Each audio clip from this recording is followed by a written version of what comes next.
Hello, everyone. Welcome back. I am just about to have a meeting with Dr. Boz, Dr. Annette Bosworth, over on YouTube. She has her own channel. We are going to talk about keto and brains, and who knows where else the conversation is going to go. I got to meet her at the Metabolic Health Summit, and it was absolutely phenomenal. So we're going to get to that in just a minute. With every start, we are born again. Open your heart, spend this time in your head. Hello, everyone. Welcome back. Today with me, I have the Annette Bosworth. Thank you so much, Dr. Boz, for coming and joining me today. I'm so happy to have you here. Well, this is a blessing for me too. So thank you for asking. And then it was really nice to meet you at the conference. So that was meant to be where our beginning started. Exactly. And it's funny, I left and I went, I didn't say Happy Mother's Day. And I saw her on Mother's Day. So happy late Mother's Day. Yes, so that is a status that continues to be a bigger gift every year. Honestly, like, it was something when you give the gifts of motherhood, you think, oh no, I get Mother's Day. And then you have a baby and you think, oh, I really get Mother's Day. And then you have a 19, 20, a 16, 19, 21-year-old, and you're like, okay, now I get Mother's Day. Oh my goodness, yes. So we're spread the whole gambit. We've got like 23 to 6. So Oh, wow. we've got a few. I'm in all of those stages right now. Oh my gosh. Yeah, you have multiplied that blessing. Yes, God has blessed me immensely with patience as well as so many other things. Anyhow, so I have to tell you, you're one of the very first people that I ever began to learn about keto through. And I fell in love with your science and the way that you break science down on a level that is attainable and understandable for the layperson. Because when I first started, I didn't know anything. Now I've got like 7,000 hours worth of research into this way of living. But for me, what you bring was very personal, because for those that don't know my story, I'll give you a super quick synopsis. I was 275 pounds. I have been on antidepressants since I was 22, birth control pills since I was 13 to help try to curb my hormones. And I ended up getting taken away from my family by my doctor, who thought I was having a nervous breakdown when in fact I got gluten cross-contamination and had an anxiety attack in her office. So for 3 days, I was taken away from my family, brand new baby, all these other kids running around. And it was then that I realized I had to take my life into my own hands and I had to find a way to get healthy. And of course, at the time, I believed if I could just lose the weight, I would truly be happy. All problems will be solved, right? Exactly. I finally find keto. I've been resisting it for years. I finally give in, start doing keto, and 6 months in, something happened. And I remember waking up and I opened up my eyes and I looked at my husband and I said, I can come off of my meds. Something. And my poor husband, I think he had a mini heart attack right there. He's like, I've seen versions of you without the meds. No way. It can't be true. Right. And I told him, I said, no, there's something different. My brain, I mean, I was crying. I was like, my brain is working. I can feel it. Okay, I've seen this moment in patients. It's really beautiful. It's so incredible. And I was not told this. I was not told that keto could fix this. That I was told it's genetic. It's not fixable. I got him too. So you were one of the first people that was talking about keto and brain health. And then Dr. Georgia Eads talking about, well, if the body is inflamed by what you're eating, it tracks that maybe the brain is also inflamed. And I have to say, I dove deep and I binged on so many of your videos. So to have you here is like a major honor. And well, thank you. No, I think we all are given gifts, and that it takes, there's this really great book that my husband and I did as a Bible study many years ago that's called Failing Upwards. And it is the season of life that you find what you've gone through a struggle, and through the struggle, you found what you were meant to do.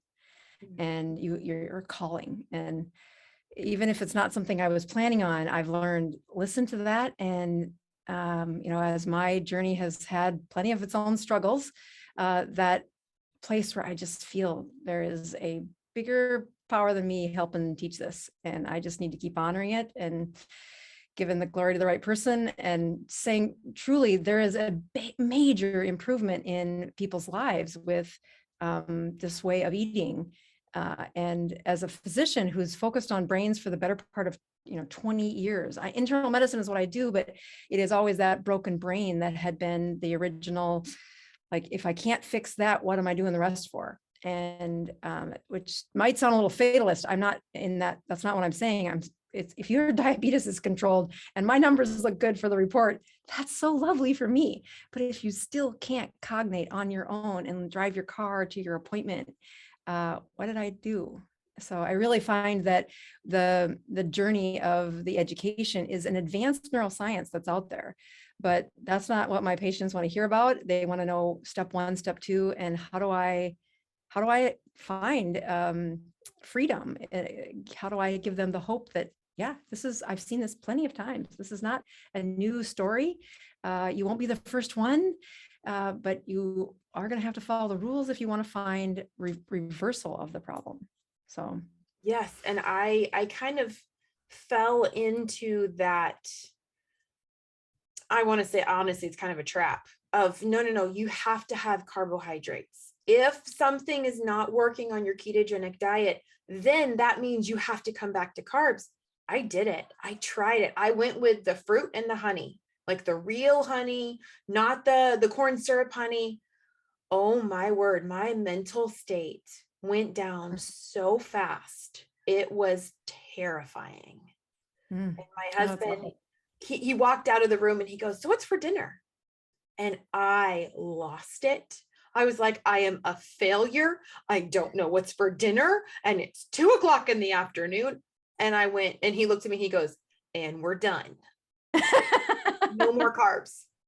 Absolutely no more." And I was doing it because my hair is falling out. So keto must not be working, and I must not be using the ketones properly, and something. Y'all, you're not alone. I've done it. Oh, it's real. Nothing like a woman's hair falling out. The world is a crisis. Who cares that there are maybe some really good explanations and it will reverse? But the hair is don't do that to a woman unless you're asking for a battle. Right? It's just been one thing after another on my journey of learning. And I truly believe that I am in this place right now that is not comfortable. I am seriously struggling. We're suspecting Lyme disease, autoimmune conditions. There's all of these other things. And it just, for me, I know it's going to be good. I know that there's a reason it's happening. And I want to highlight why I think I'm doing so well. And that's because of the way that I am eating. And I want to talk about the carbs. I want to talk about brains. I want to let you go hog wild. Okay. Well, take us wherever we need to go. Okay. Well, I will ask the permission that I share some slides, because I think this topic, although is very exciting to me, sometimes can be a little intimidating to other people. So I use some pictures to help with this, but I'll do that on the brink of saying there's something really exciting that I get to do in the next week, which is my favorite, you can call it lecture, but it's really 12 hours long. So my favorite series of lectures started out when I was teaching inmates in a jail.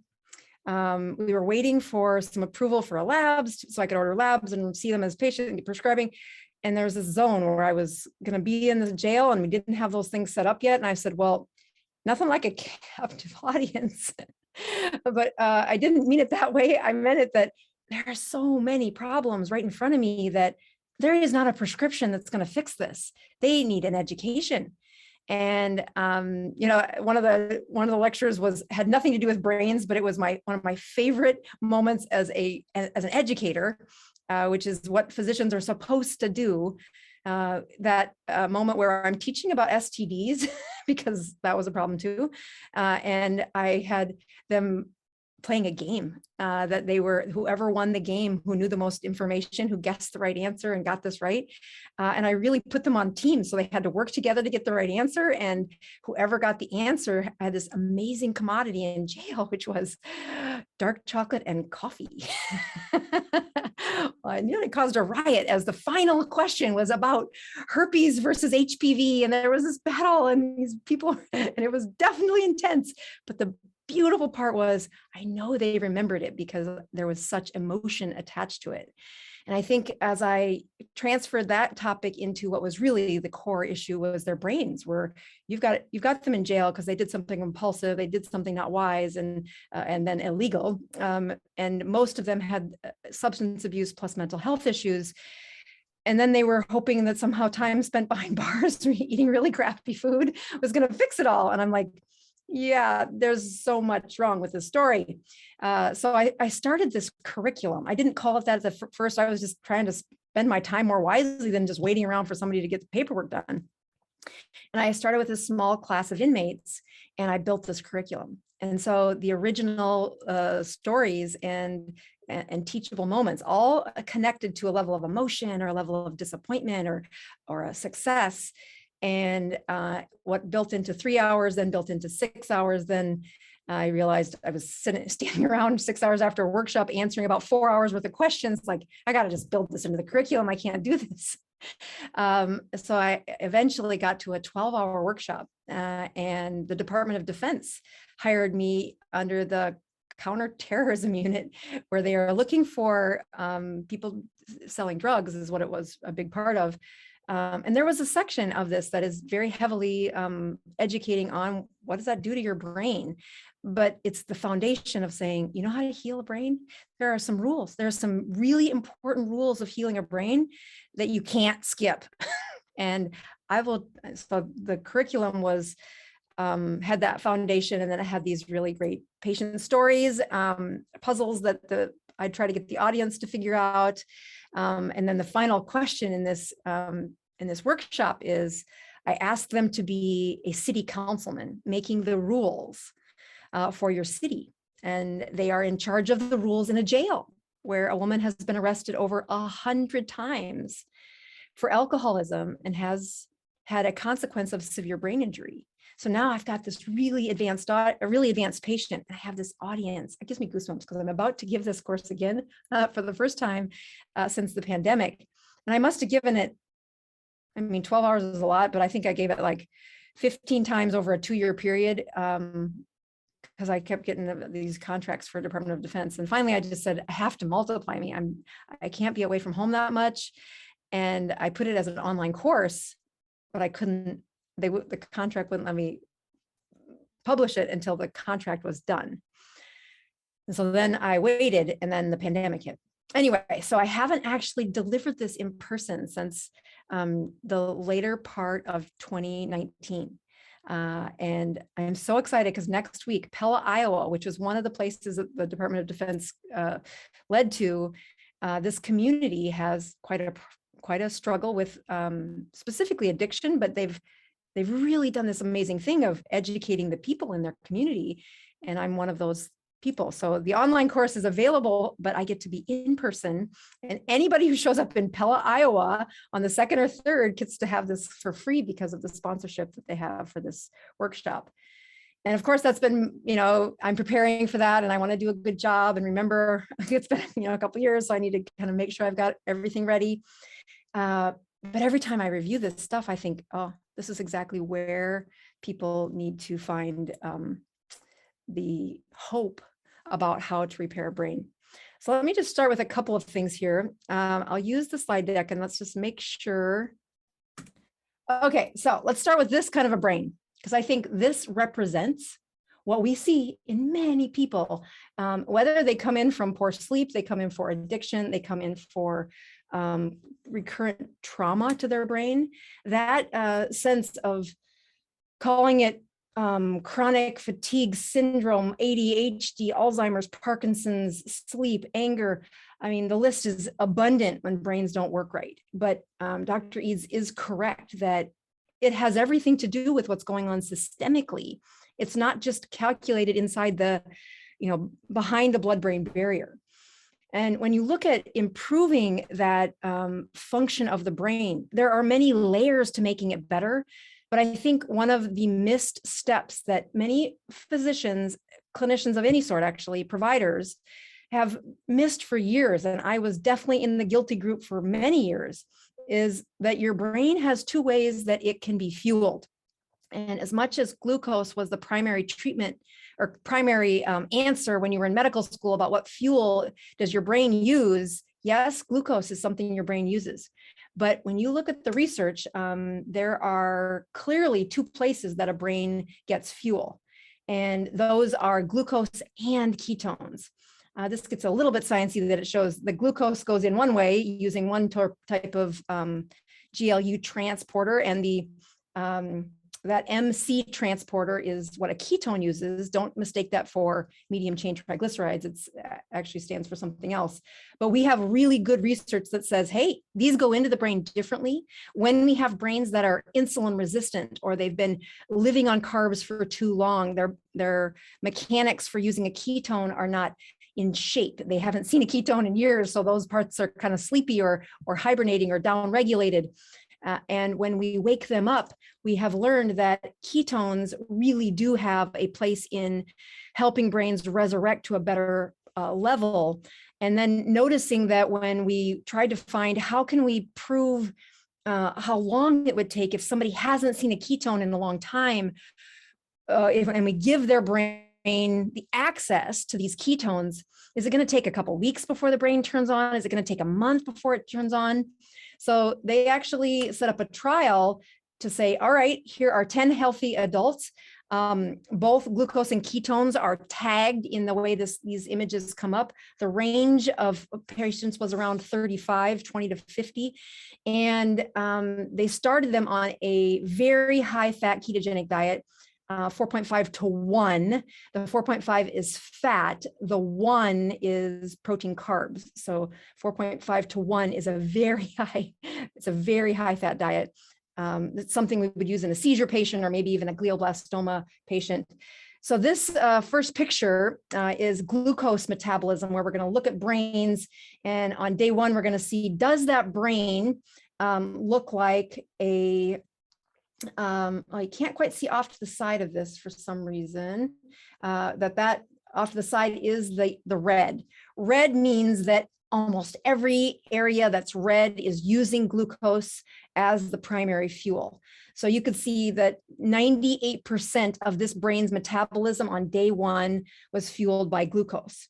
4 days into this high fat diet, and we see the images change to a much less red image. You can look on the outside, the one way on the end, which is just a cross section of the brain, but that scan does show a blue section showing that is very intensely using no glucose. Now that's cerebral spinal fluid and really kind of the outline of the brain, but it is a few gray matter cells there as well. So we look at now the other fuel that they were tagging, which is a ketone. And again, you can't see all the way off of the slide on this presentation, but blue means 0. There is no ketones being used in that brain. But 4 days later, look at how red those brains are. Just an impressive, again, they were expecting the trial to take a couple of weeks. They had it planned out for several scans, and they did the first scan at day 4. But really kind of watching carefully one more time that there's day 1, and then here's day 4 as that red just fades away. It's so impressive that kind of a change in 4 days of decreasing the glucose fuel.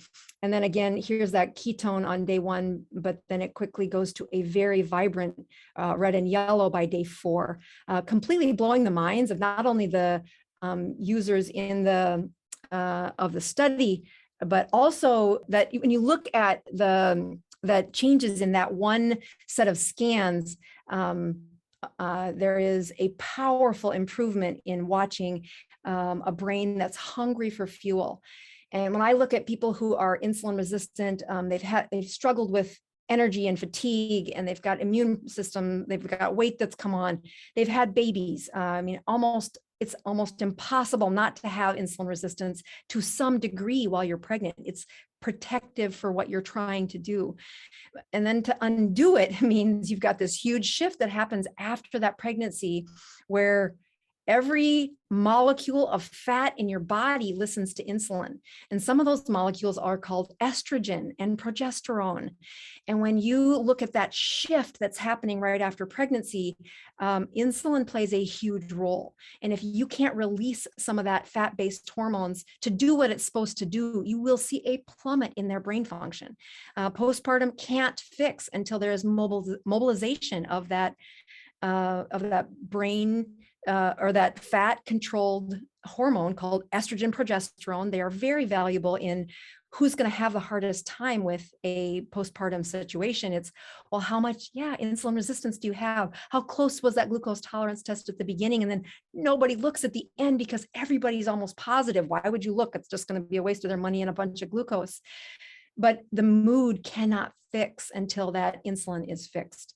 And when I study how important it is for brains to look at the transition of chronic disease, I think it's really easy to say, here's somebody with a brain injury and their brain is broken and they gotta, let me show you these slides. When you look at how hard it is to begin.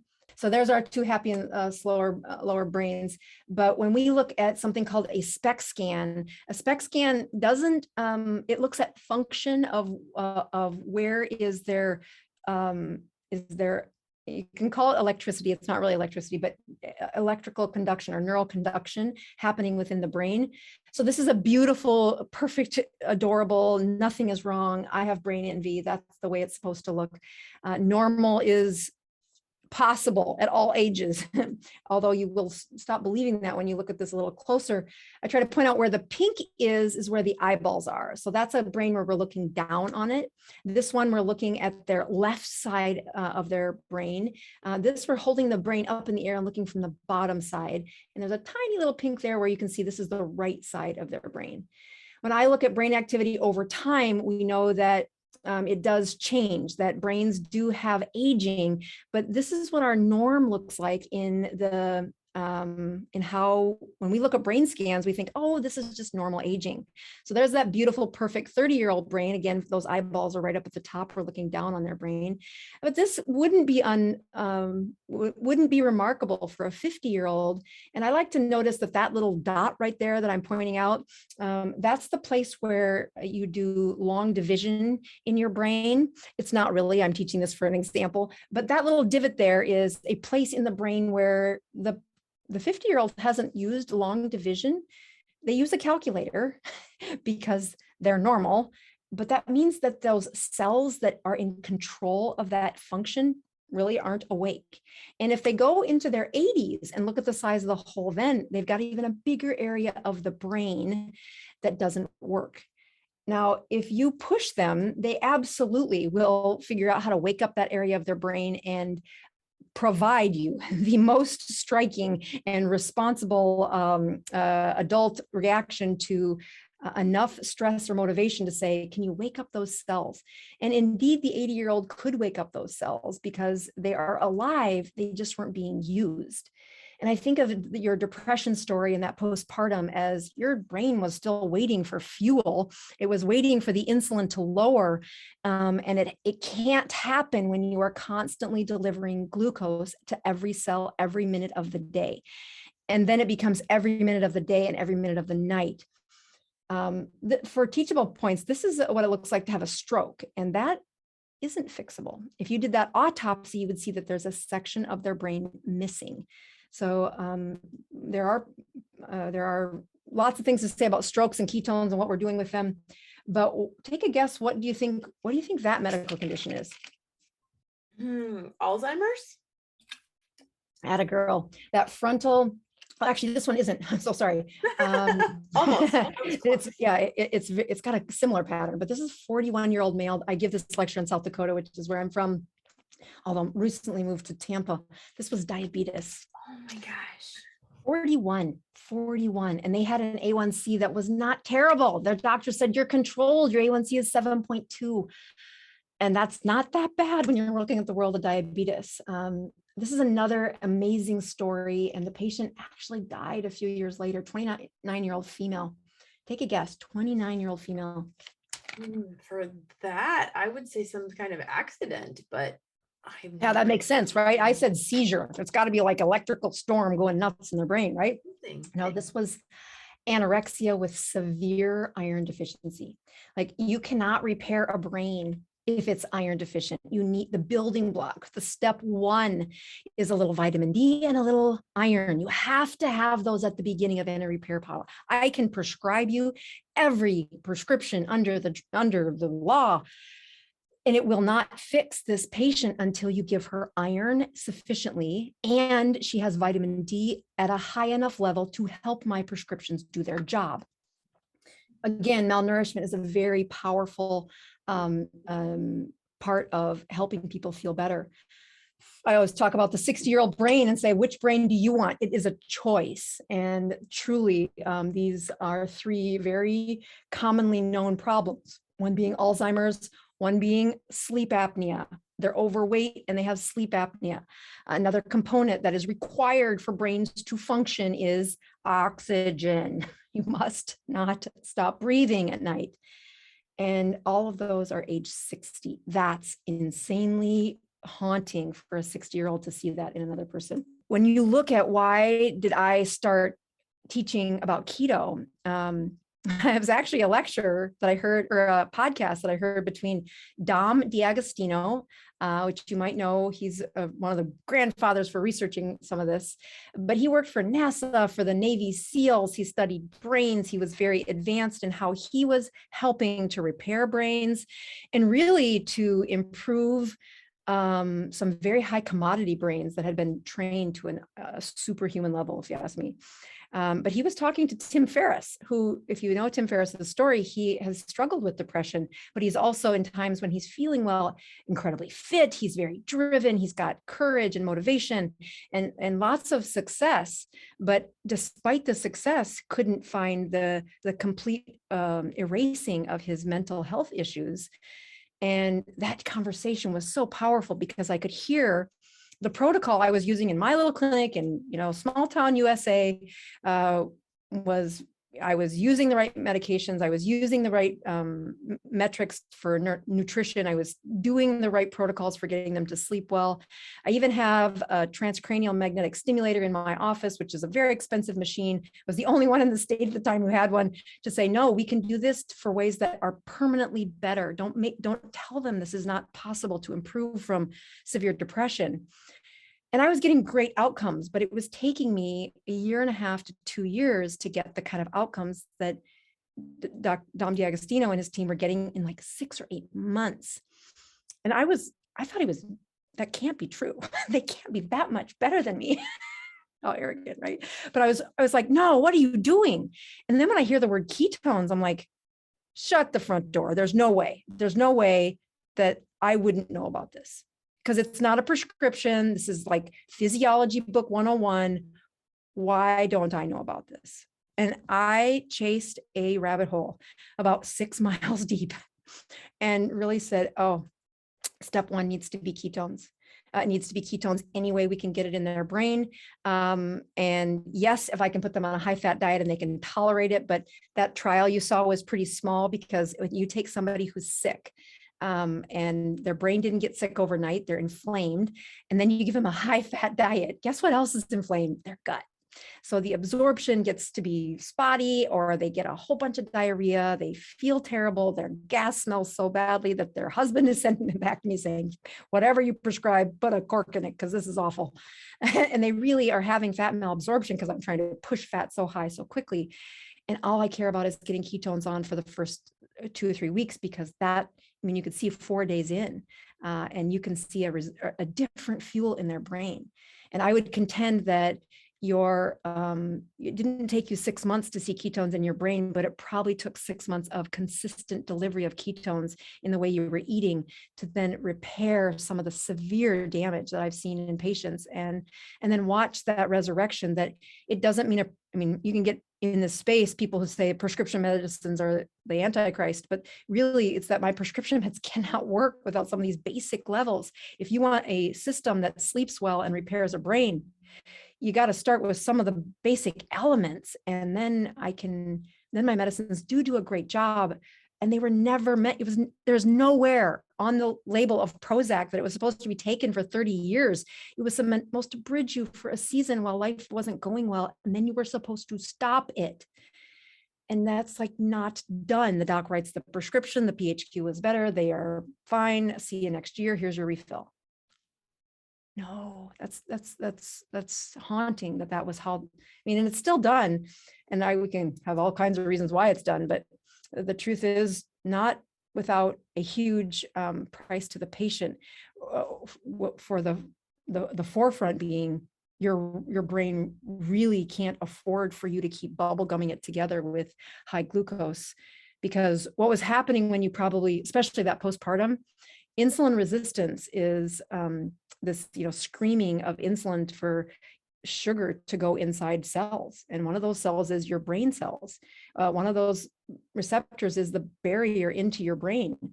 And when you scream at it for so long, it just stops listening. So the sugar in their blood is high, but the sugar inside their cells is low. And so their cells are starving. And they have low energy, they can't focus. I say the symptoms will grow until you change. And sometimes it's a lifetime.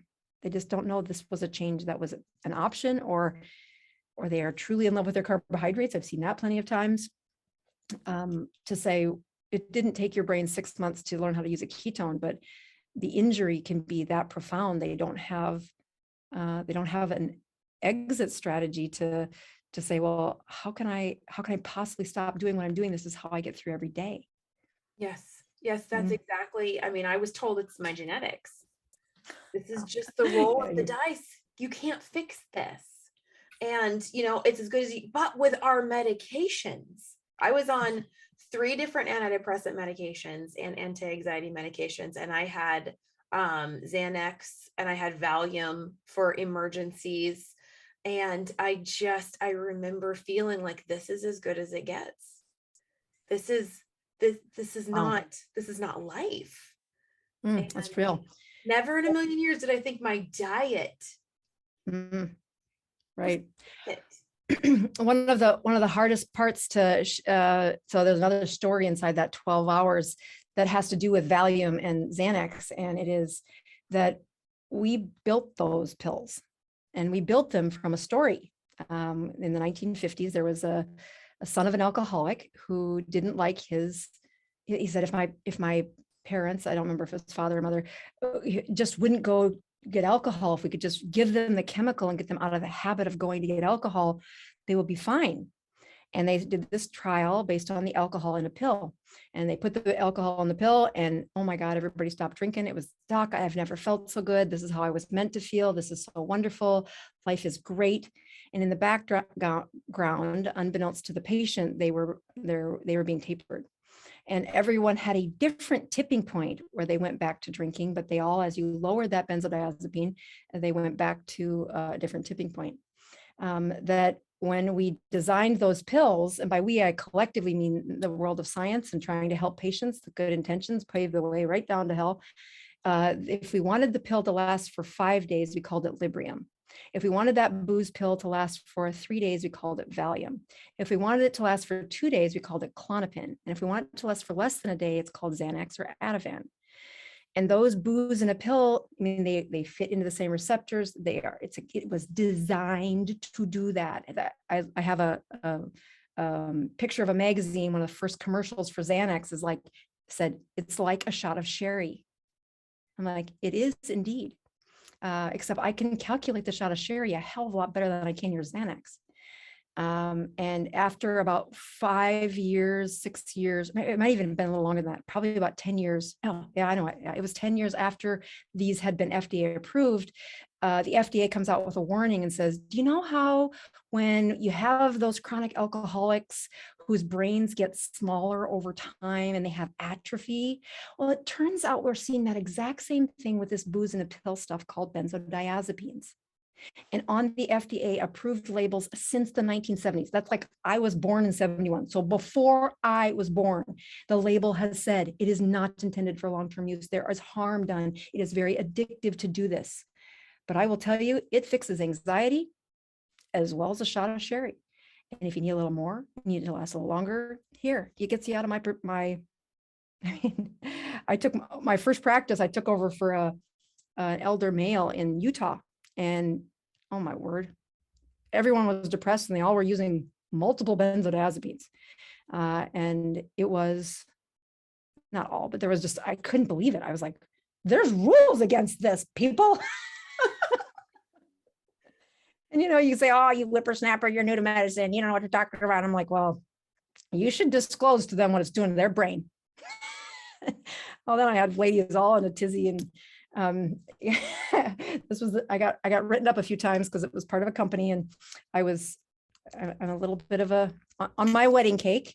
My husband was in charge of the ornaments that go on a wedding cake, and we got married between medical school and residency. I was a little bit busy, and I delegated a few things, and I get to the toast, and my husband stands up in front of everybody, and I have not been to the wedding cake. Who cares what the wedding cake looks like? I'm probably not going to get a bite of it anyway. He goes, for those of you that think you know my cute little wife, and I'm from this town of like 1,000 people, she's your homecoming queen, and she's a cute little doctor, but I will tell you the truth about who she is. And then this light goes to the wedding cake, and there sits a groom with a bulldozer next to it. And he says, if you're not careful, she will bulldoze right over you. And my mother stands up and says, oh God, he knows what he's getting. So when I was, in first few months in medicine, I was like, okay, there are other, the things, there's a big Mormon population, they don't drink alcohol, and they were on all these benzodiazepines, and they were already maxed out on several of the antidepressants. And so I'm looking at what are the other, they want natural treatments. And so that's where TMS came in, which is stimulation of the brain, which is amazing data, but really expensive. And I didn't have access to a machine. So the other thing that was very powerful is that if you could get the woman to have an orgasm, and then you could do it often enough to surge dopamine through orgasm. And it looked like they needed a minimum of 4 orgasms a week in order to get the outcomes that were 4 times higher than what Prozac was getting. And I'm like, okay, so I start writing this on a prescription to these women. And about a week and a half after every prescription, I have this repeat appointment that they won't tell the staff what's going on. But now they've got a husband with them. Like, okay, we are having a problem. And so then I just said, okay, there's something that I said an oath to that I would teach people about. I would teach. That's the whole point of a physician, is to educate. And so I just think there's so many of you, I'm going to have a workshop. I'm going to have a workshop one night after work, and it'll be how to have an orgasm. And of course, I asked nobody's permission. I just said, I'm doing a public thing. I think there'll be about 6 couples there. And we ended up with 50 folding chairs, and there was standing room in the back. I'm like, oh, I have made a mess.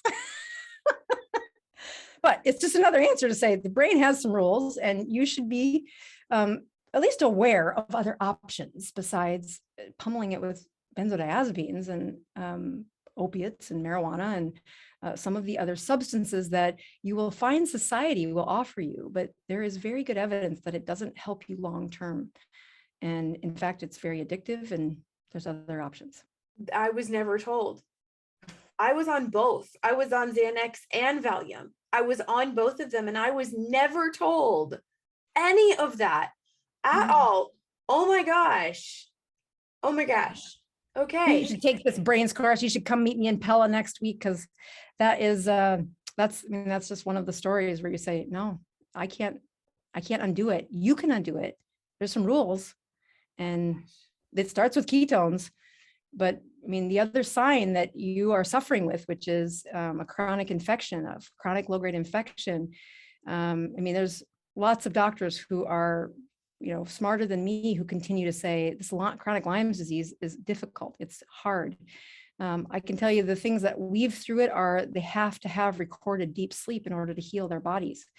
That there's no evidence of people who are able to take their sleep in 4-hour blocks, or, God forbid, 3-hour blocks, and just keep stacking those up thinking they can fix an immune system. You can't. You need 8 consecutive hours of sleep in order to wash the brain and to improve the immune system. Can't fight that. Your vitamin D needs to be higher than 50. It has to be. Your iron cannot be low. We can't fix it if you don't start with some of those basics. And I just think those are some of these basic rules that come with brains that, I mean, honest to God, I got so tired of telling it behind the exam room door that I'm like, oh, here I go. This is a speech that I give, and I have done it 500 times, and I'm so tired of telling, but this is it.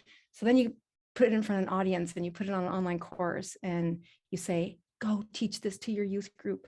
My kids were forced, I'm a very abusive mother, they were forced to advance the slides for this when I'd go to the jails, I'd have to like sell my first child rights to the warden to get them to go behind closed doors. But I was like, no, they need to see this and hear this. And when they had a sense of purpose, they were good kids and did what they were supposed to, but they also really I didn't care about that. I cared that they got to hear this in a way that I'm not asking you for an earlier bedtime, or telling you that that drinking is a bad idea, your brain is growing, or that marijuana decreases IQ points the longer you do it. I'm not being some Karen, like I really am doing the education. And if I can educate the world without my family, then what did I do all that for? So now I had this avenue for teaching kids and teaching youth group, and these inmates is where it started, that now the Department of Defense was paying me big money to say, go to her workshop. You can't believe what you learn. And it's been a blessing from God that he's, I have as much traction around it. And Pella, Iowa is the place where you can get it for free. But the website, I do sell it on the website, but it is not cheap, because I really want I want people that are serious.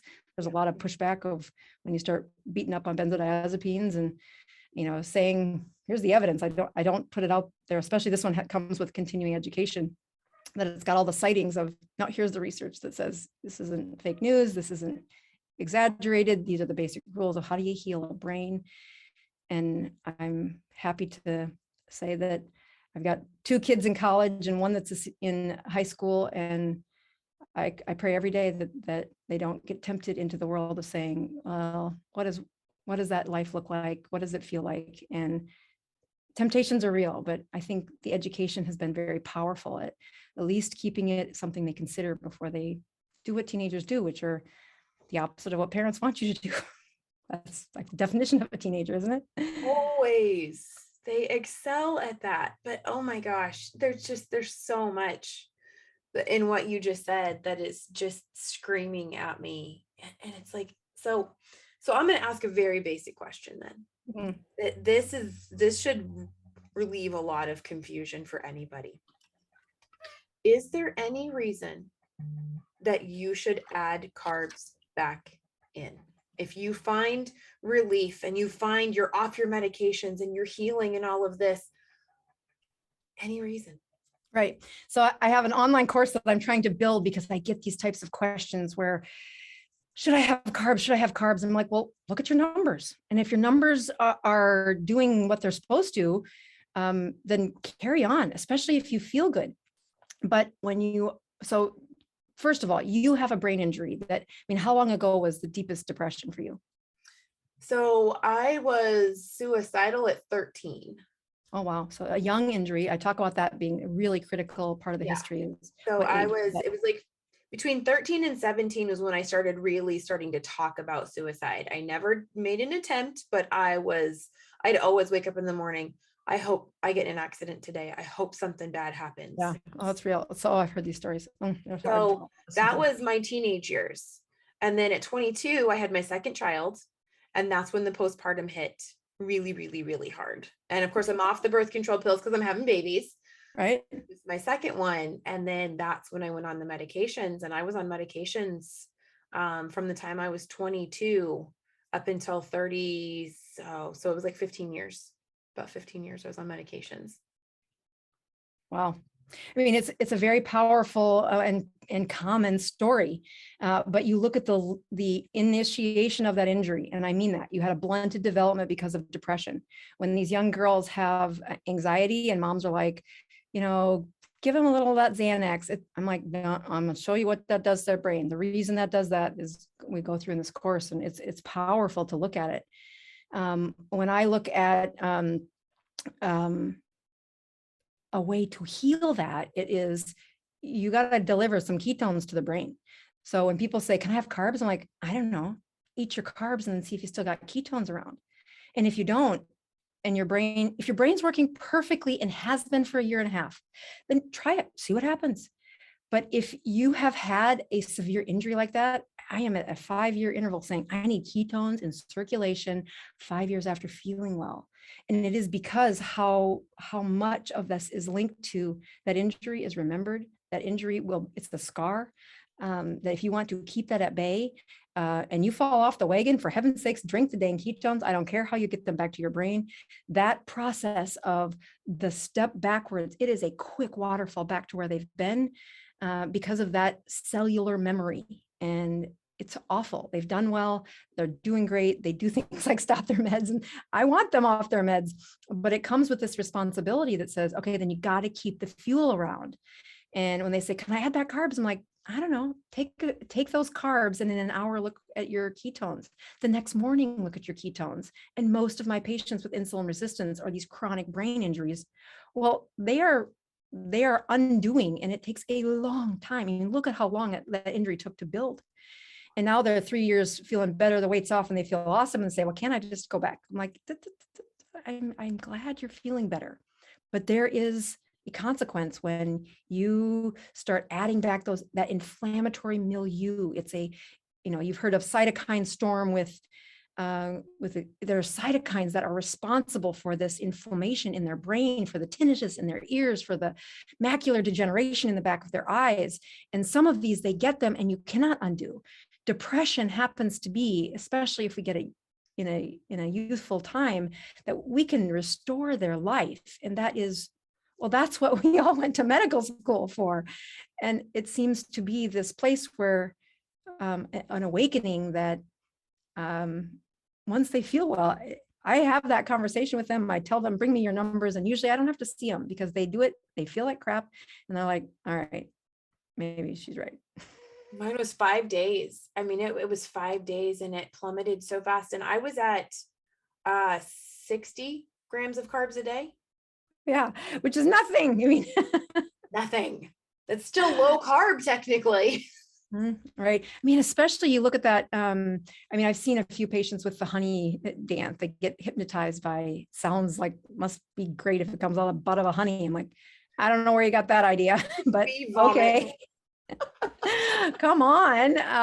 But it does. It's got a great marketing team and it sounds lovely and it's got a cute name, but it really has a high response in my patients, but have been producing buckets of extra insulin for the better part of 2 decades. And now their cells say, you give me a smell of that high insulin and I'll show you I'll swell right back up. That inflammatory state comes right back. Oh my gosh. Yes. No, I did it.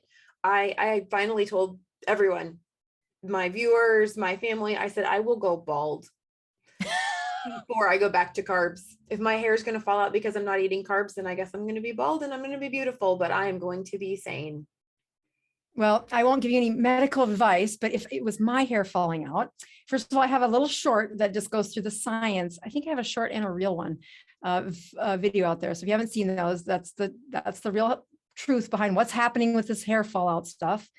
But the core of hair loss comes down to some nourishment of a few things. And one of them is iron, like ferritin of 50, vitamin D of 50. Remember the number 50 for both of those. So your vitamin D and your ferritin specifically should be 50. And I know that they say, oh, it's fine if it's above 30, but those are for healthy people. when you're looking at somebody who's had a deficiency or had a season where their brain doesn't work right, I don't let my vitamin D be less than 50. I mean, we have a contest in my house and I'm totally losing, but where we check our vitamin D at the beginning of school year, we check it at Thanksgiving, and we check it over President's Day weekend. And I am 3 strikes in a row for the worst one in the family. It's only because I'm not quite the worst. There's one kid that I'm still beating because he's a little stubborn and never listens to his mother. But it's because I tell everybody else to take those vitamin D pills, and then I take them for a few days and then I forget. And I'm like, I'm fine. And then I check it and I'm like, I am not fine. Oh my gosh, that is so funny. I was actually just looking at my blood work before I got on with you. My ferritin is 230. How much? 230. 230. So that's a sign of high inflammatory state too. So ferritin is one of these goofy things that is acute phase reactant. There are a couple of other labs out there that you can check to say, does she truly have iron deficiency? And you'll need to, your doctor will have to test the next one. Because if you have what is truly a chronic infection, that then ferritin gets goofy. Like acute phase reactant, which is what that is labeled, means that if you came up and somebody slugged you in the arm and you got a big bruise, and then we checked your ferritin for the next 2 weeks, it would be high. It's reacting to you. It's a protein that reacts to inflammation. But what's your vitamin? My CRP is 2.77. Yeah, again, should be less than 1. There's definitely something funky going on. I'm working with a functional medicine practitioner, and we're starting this is the first test. This is the first everything. There's 2 markers that she looked at them, and I've never said anything before. And she goes, "Have you been tested for Lyme disease?" So I here's what I would do in this setting, because there's a lot that gets, once they start that testing profile, it is controversial for a reason. And that is because there are easy ways for it to be the guess of the clinician, and the answer, it's hard and it's a long story for your health to be better. And so before I would let them test me, if it was me, do you do any fasting?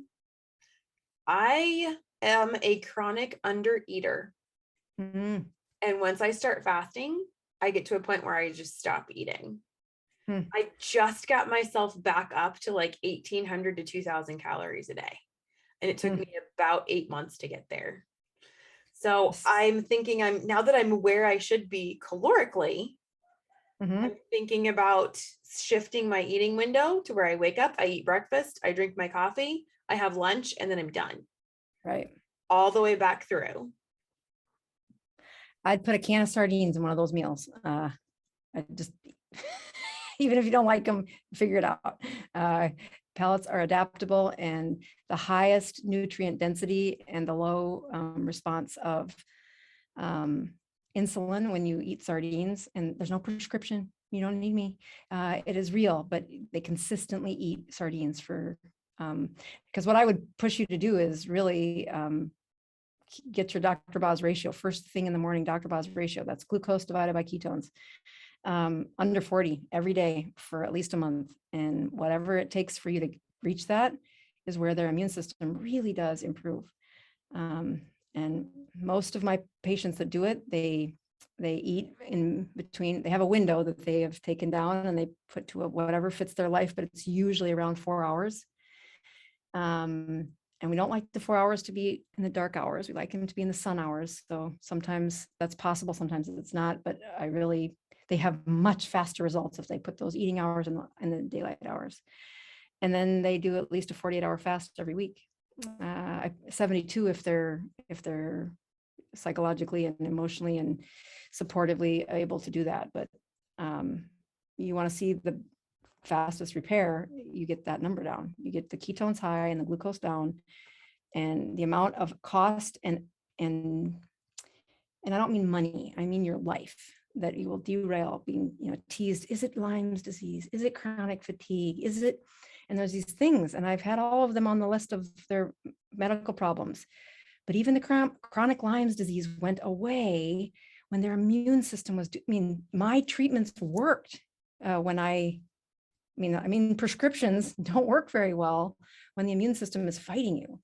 And so to head into that, it is a tornado. It's a storm. It's messy. I do not envy your doctor because it's difficult to give the right advice. Even when all the labs are in front of me, I'm like, oh my God, I know what I would do if it was me. And I would really buckle down saying, retest me in 6 months because it's chronic. It's been there for a while. And the worst thing that's going to happen is it gets worse. But if it goes away, which it has, when they really buckle down that immune system response, praise God, call it a miracle. That's what I'm going to have to do then, because I would much rather go with food first if I can, or lack of food for fasting. Properly timed. That's another way to think of it.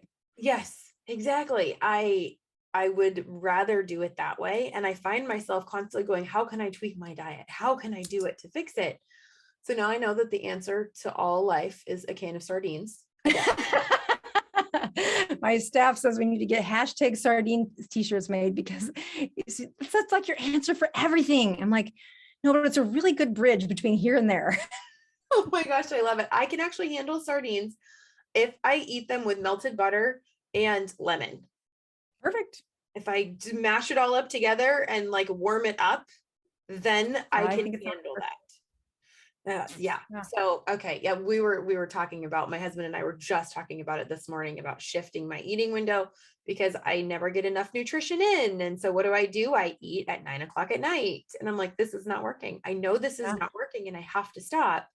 So now we're beginning to prioritize my health because we don't have an option anymore. Well, yeah. I mean, it's real. And especially this is a place where God's asking you to focus on something. It's focusing on something that's difficult, and praise the Lord, you have a supportive team around you. When I am asking patients to do this, I hand them that workbook. Let's see if I can point to it over my shoulder, that one, and say, I need you to come back in and these pages need to be filled out. I need you doing the work of understanding you so I can tell you which way to go next. And it really comes down to a choice point in life of, no, this is not an accident. It really is your path forward. And there are forces of good and evil. And I am trying to show you the path that says, heal through some of this. You still live in 2022. There are so many options. But if this is a chronic health problem and you start without using the best mechanics inside us, I can really mess you up with my meds. I've proven that thousands of patients deep.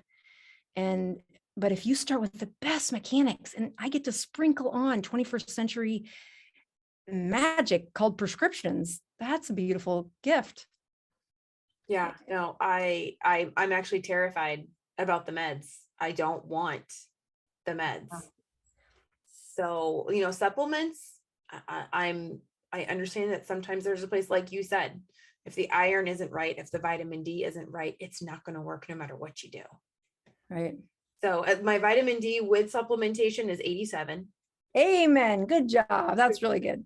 Totally fine. I'll have to show you. It's a liquid that I take, and it's peppermint flavored. It's olive oil. That's fun. That works better than any other supplement I've ever had. And I do it right before I brush my teeth every night because it's mint with mint. So see, if you started doing that, I bet you would start winning that contest with your family. You know what I said actually that I needed to do, because I have my own crosses to bear in life, which include working a little too hard and not taking breaks appropriately.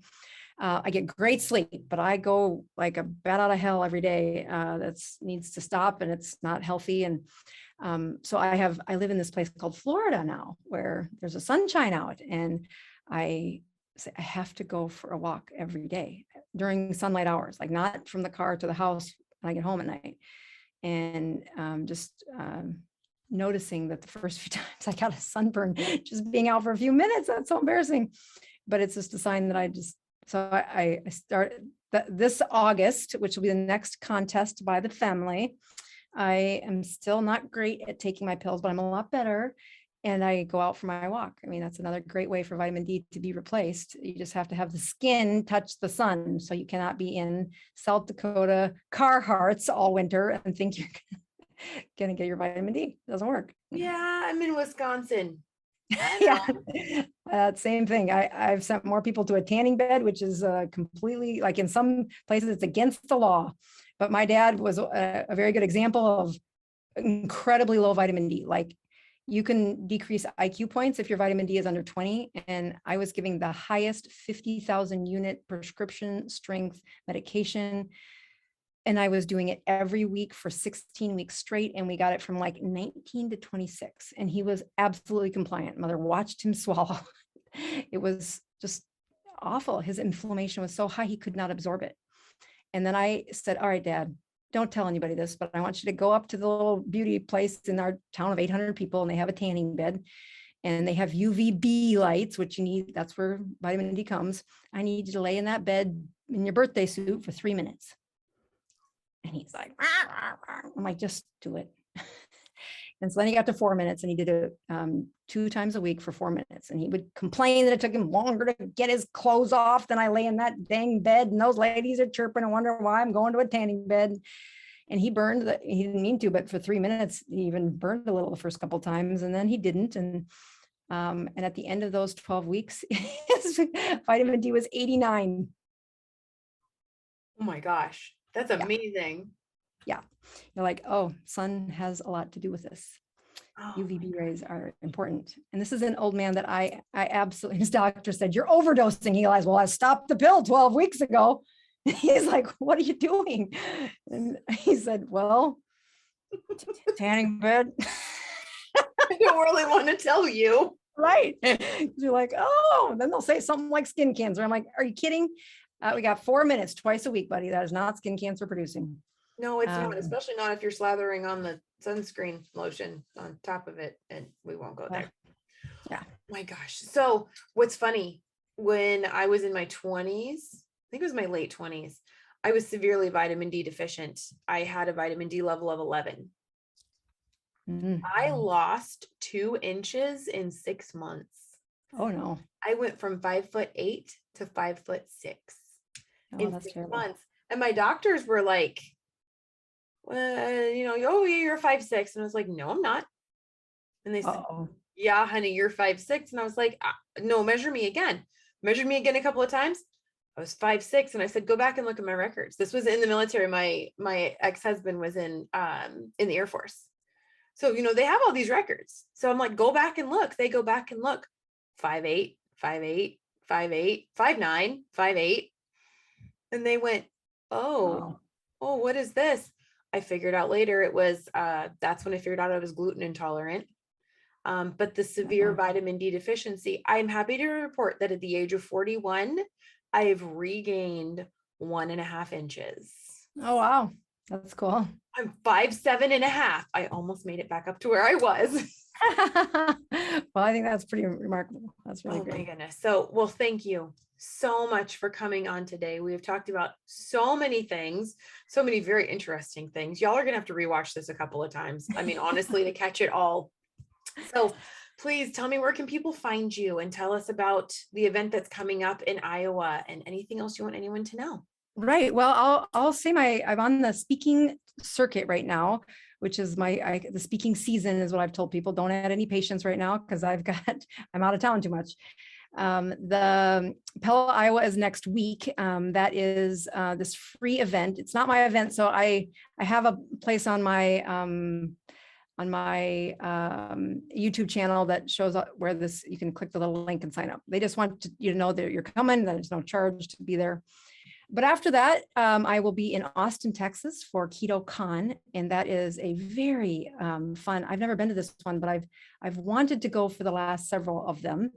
And then life hit and couldn't. So I'm really excited to get to be a part of it. And I don't know if you've ever met the leadership for this organization, but they are amazing. They are amazing. So I'm really excited to be part of their journey and to support them, because it is a risk to plan an event. Like you and I went to an event and I was so happy that it was well attended, but I've had stories of other ones not being well attended, and these vendors spend so much money, and these leadership takes a risk that people are going to come out of their homes and be a community.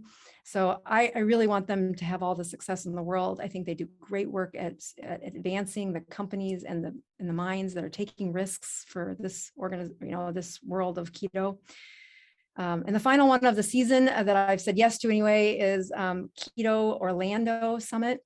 And that one is in August, the 7, 8, 9, I think that's a Friday, Saturday, Sunday for the season. And again, that is a very heavily community orientated organization that they do great work. They rise people out of the depths of depression and say, no, you are not alone. Be with us, join us. And again, I really try to choose the places I go to make sure the leadership gets the praise that they deserve for their organization. As far as where you can find me, bozmd.com is our website. And there are a few, just Google, type in Dr. Boz. Amazon has the books over my shoulder. I sell them on my website as well. They are the foundation. I mean, when people ask, can you become my patient? I really start with, have you read the books? Because most people don't need to be my patient. The fastest way to learn the information is an online course that I offer, and it comes with a community of people that really do help lift people out of this stuck place that you were in. And the questions that we answer this Thursday, I'll do another question and answer for the folks that have taken the course. And I love it because they are advanced questions that, I mean, there was a place before that online course came out where I said, if one more person asks me about what is a ketone, I think I'm going to cry. Like, you explain it so many times and you're like, okay, so they've taken the course. They don't ask those basic questions, but it's not because they didn't have them at the beginning. They all have them. And once you give them a quick, easy, fast way to get through that curriculum, and then I tell them, now teach the next one, teach somebody near you. And that's how I think we can change the palette of what your doctor can do is amazing, but what they do on top of a bed of ketones is miraculous. And give them that miracle at the beginning and let them do their job, because you're eating well. That is your responsibility. And you don't need to be a doctor to lead a keto group. And you sure as heck don't need to be a doctor to teach it. And I encourage people to use that curriculum to teach other people. Oh, I love all of it so much. Thank you.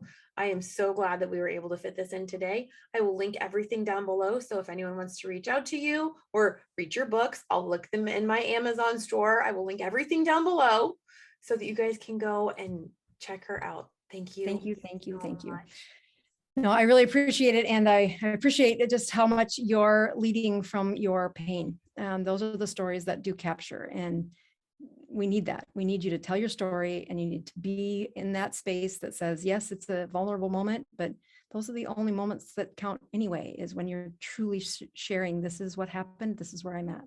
Yeah, I'm tired of the just eat meat, you'll get better. I wish I was not one of those lucky ones. I have to add a little bit more on top of that, and I will take you along with me so that you can see it is possible no matter what. Here we go. That's what it is.